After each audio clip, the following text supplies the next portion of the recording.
कहने के, सहने के, चलने के, फिरने के, उठकर गिरने के, संभलने के, समझने के, बूझने के, इज्जत से जीने के, न जाने कितने सलीके हैं लड़की होने के।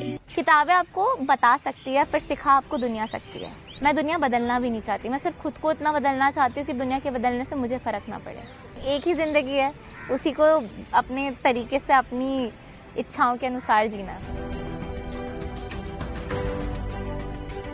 मेरा नाम वनिका है, मैं जयपुर से बिलोंग करती हूँ और मैं कहानीकार हूँ। मैं 22 साल की हूँ और बचपन से ही मैंने देखा था कि आसपास में जो हमारी सोसाइटी है वहाँ पर जो महिलाएं हैं वो कहीं ना कहीं अपने ख्वाबों को, अपने अरमानों को अपने अंदर दबा के रखती हैं और इसी वजह से कहीं ना कहीं उनकी ज़िंदगी में खुशी जो होती है वो उनके हाथों में नहीं, दूसरों के हाथ में रहती है। और बस यही बात मुझे अपनी लाइफ में नहीं चाहिए, इसीलिए मैंने बहुत ही यंग एज में डिसाइड कर लिया कि मुझे इंडिपेंडेंट बनना है।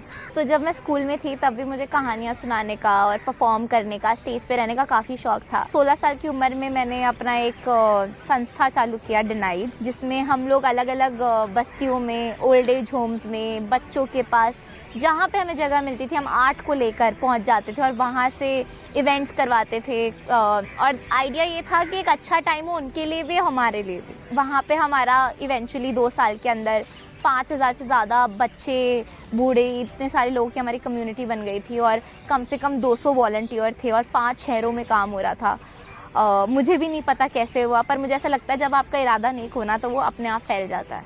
तो स्कूल ख़त्म होने के बाद मैंने महिला सुरक्षा एवं सलाह केंद्र में काम किया। जैसे कि जब मैं वहाँ पे काम करती थी एज एन इंटर्न, तो मैंने ऐसे ऐसे केसेस देखे हैं, फ्रॉम डाउरी डेथ, उसके साथ साथ राइट टू चॉइस के केसेस कि लड़की एक लड़के से शादी करना चाहती है और उस चक्कर में उसके घर वालों ने उन्हें बिजली की तारें होती है उससे मारा है। तब मुझे समझ आ गया कि भाई हमें थोड़ा अपने लिए इतना खुद को स्ट्रॉन्ग, इंडिपेंडेंट और फियर्स बनाना है। पढ़ाई में मैं बहुत बढ़िया थी, बस मुझे ये था कि मुझे ऐसा लगता है कि जो असली पढ़ाई होती है वो दुनिया में जाके होती है। तो इसीलिए मेरे को ऐसा था कि अब मुझे जाना था बॉम्बे, क्योंकि मुझे लगता है कि बॉम्बे जो है एक ऐसा शहर है जो आपको खुद से मिलवाता है।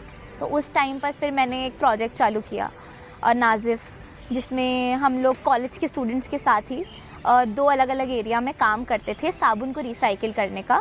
वहाँ पर हम उनको डोमेस्टिक वायलेंस की विक्टिम्स को इंडिपेंडेंट करने के लिए हम ये प्रोजेक्ट्स कर रहे थे। मेरा सिंपल सा आइडिया है कि मुझे कहानियाँ अपने तरीके से लिखनी है, इसीलिए किसी के साथ जॉब नहीं, किसी भी संस्था के साथ, किसी भी कंपनी के साथ टाई अप नहीं कर रखा है। मैं अपने पैसे खुद कमाती हूँ अपने अलग अलग तरीके से, और जहाँ पे जो कहानी दिखती है उसको बुनना है, अपने मन की बात को रखना है, क्योंकि मुझे ये पता है कि मैं एक बहुत अच्छी कहानीकार नहीं हूँ। बस मेरी कहानियाँ बहुत अच्छी और मैं उन्हें पहुँचाना चाहती हूँ और उन अच्छी कहानियों के लिए मेरा वो होना ज़रूरी है जो मैं हूँ।